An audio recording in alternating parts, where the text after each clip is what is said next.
I'm almost speechless. It's just. Let me help you. We've all got a Cheers. It's like friends. Cheers, everybody. Cheers over there blending Breaking the ice here. Yeah. Super Nash. Super Nash. So that's what you. That's the way to break the ice, Sandy. Thank you. You're very welcome. So that's what you like to sip on.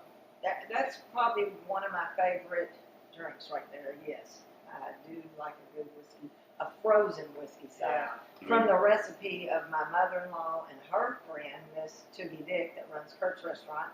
We tweaked it just a little and made it more, frozen, and so that's fried. Delicious. Yes. Yeah, it is Very delicious. For sure. Very good.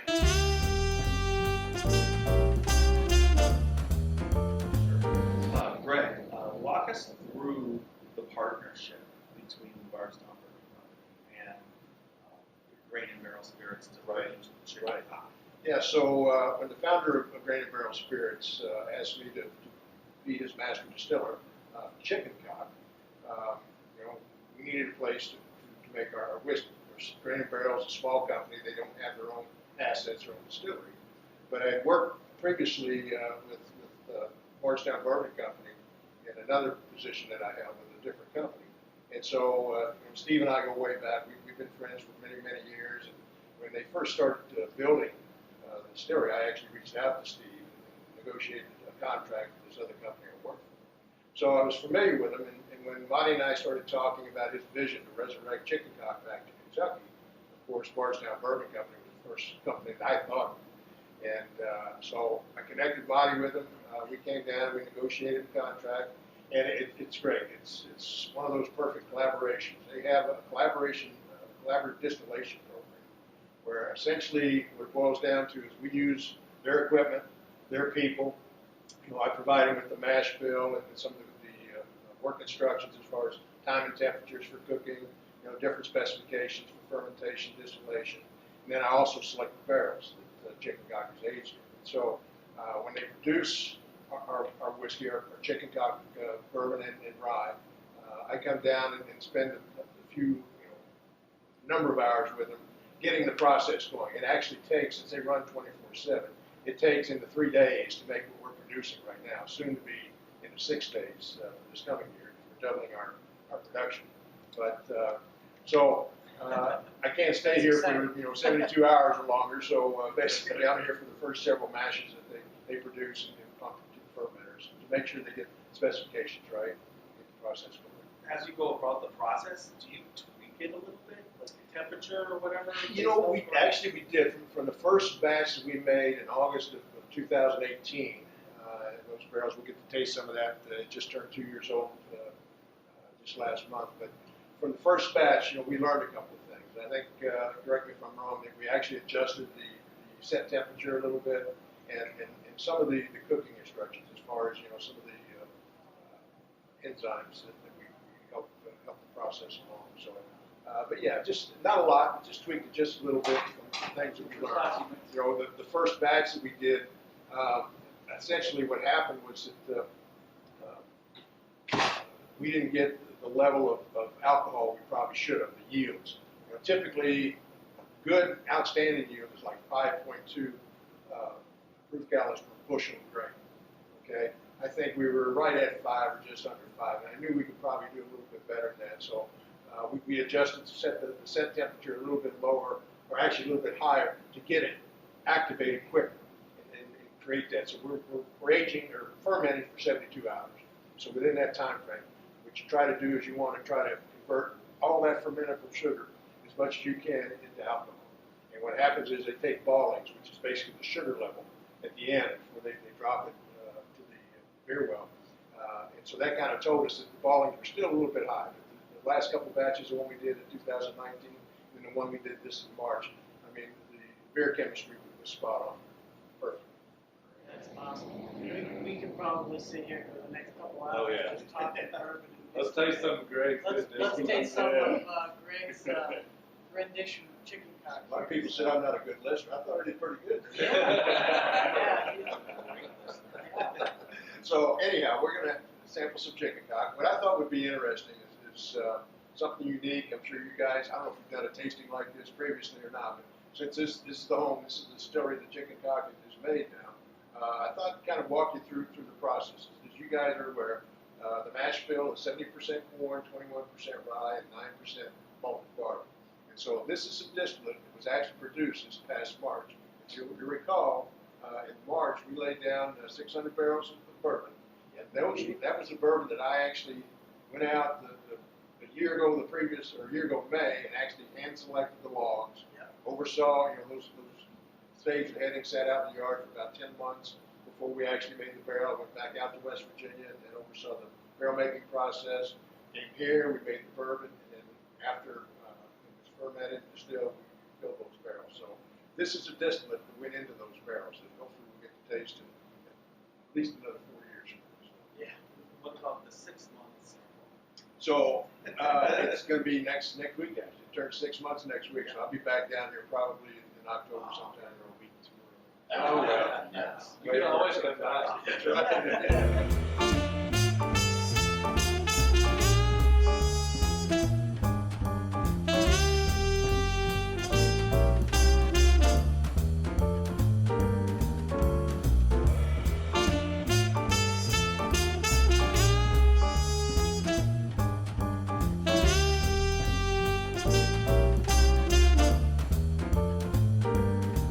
Situation or how you started is so unique compared to how other distilleries start. I mean, it's the same. You're doing the same thing, but you started with the firm solutions first, correct?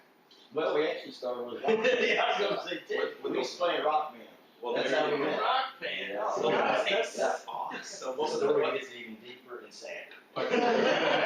Well, just take it as deep when it's not sad. So we started off, we actually were introduced by a mutual friend of ours who was a drummer, James, a guitar player, and I like singing. So we got together and started a band called Fulcrum. Okay. Engineers won out on that. But anyway, we played in that band for 2 or 3 years. That was here in Danville. And then from there, actually, we ended up, I think we sold out one show, about 4 of our friends came. Yeah, there's like. Then we Yeah, made yeah. a following because of the firm solutions business.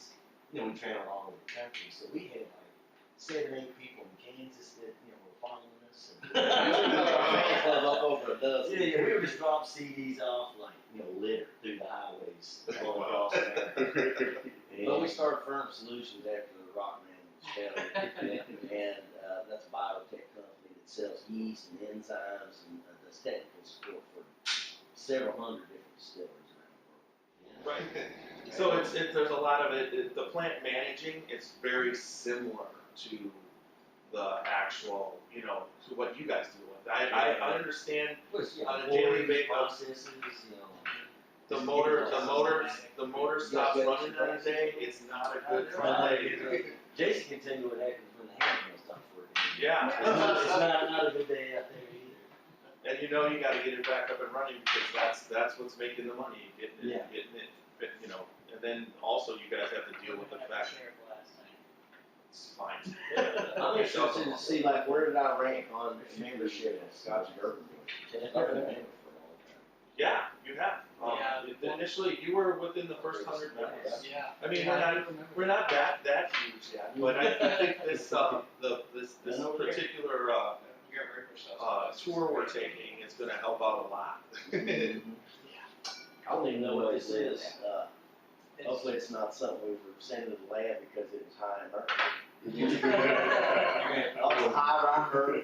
So this is probably one that they did a barrel pick up. That sounds awesome. That's wonderful.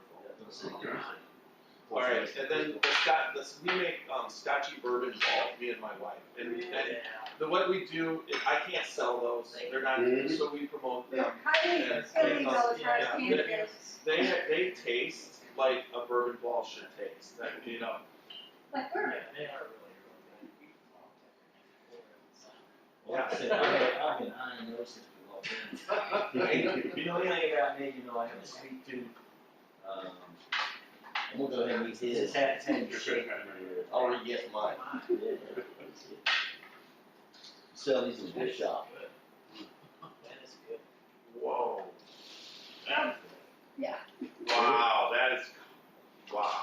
That's somebody's barrel pick there. Well, that's a good barrel. Yeah. That guy, whoever picked that barrel. Okay, are you ready for this? The group that picked this was a Bible study group, out of Louisville. Yep. Wow. And they know their whiskey. Yes, They basically did. said, we know They spirits. said they met in a, they No, said they met in a nighttime Bible study. Yeah. Like they were, They're in a a nighttime- couples Bible study. Yeah, and they're like, guys, we got another barrel pick together. And so this is a Bible study group. And again, It's just a they're single just barrel? straight up great guys and enjoy it. They did a great job. Wow. There's nothing wrong with good whiskey, not at all. Y'all made these? Yeah, They're they made good. homemade. You experiment with bourbon blending, and I experiment with can making. Anytime you have any overproduction. No, I'm telling everybody, if you want them for the holidays, We'll be just having a email Patreon. Jeff. I'll send them out. Yeah, we'll The way that we could do it is you just could have us make a batch. Okay. We can make the whole batch, send them Some down. yeah. Because they're like, I've talked to the person, Art Edibles, and it's like the amount of I let the pecans soak, in a bottled, version of bottled and bond. I would use your bottled and bond for your batch, but I let it's almost up to about 2 months. They just sit there, and so once they get it out, we,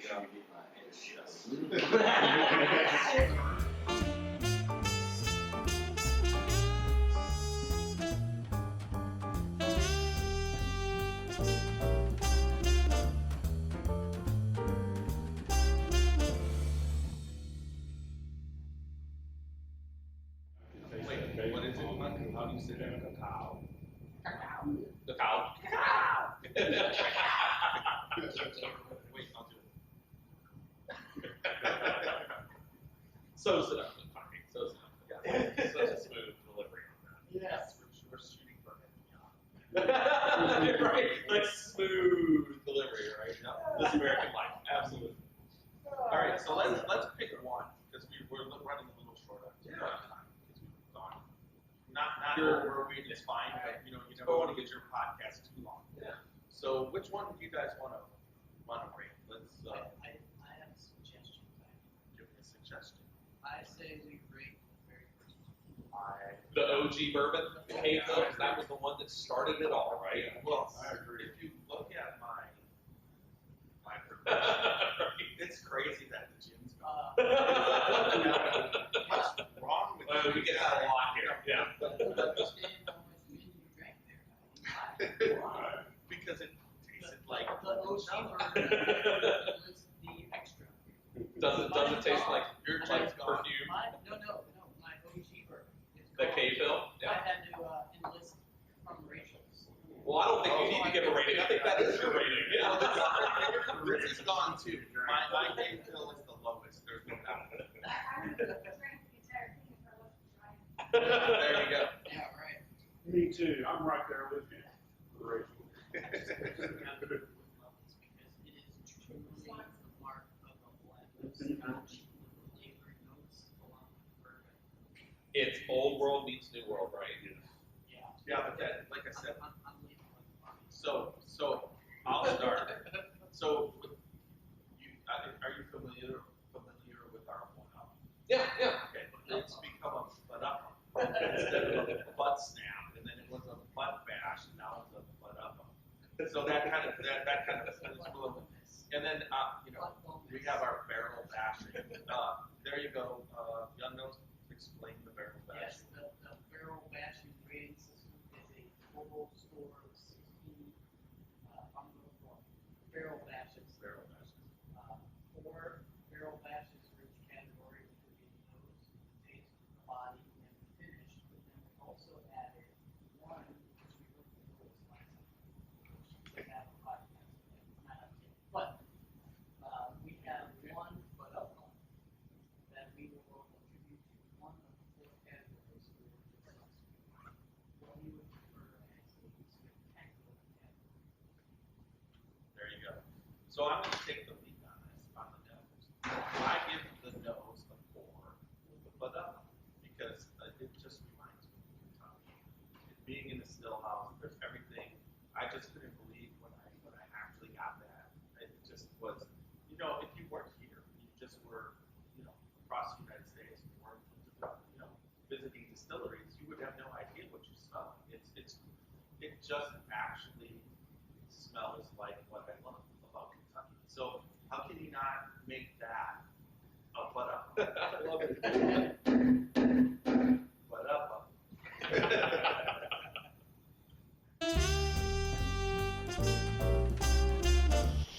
It's really close for me between the 9 and the 15, but I gotta go with the 15 because the finish is just awesome. It's just not stopping. I still have the taste, and it's a sweet finish that I look forward to. I don't mind the oakiness. The oakiness isn't too dominant, not too bitter.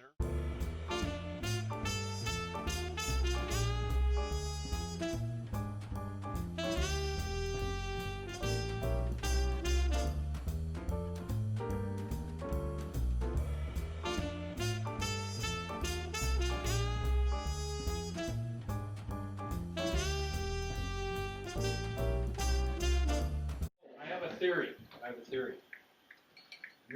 You're the youngest person. Most likely. Okay, so you're Not including, your taste buds are the Allie. least adulterated. Your nose is still young enough to smell stuff. Yeah, right. This is true. Maybe, All right, I who's don't know. ready?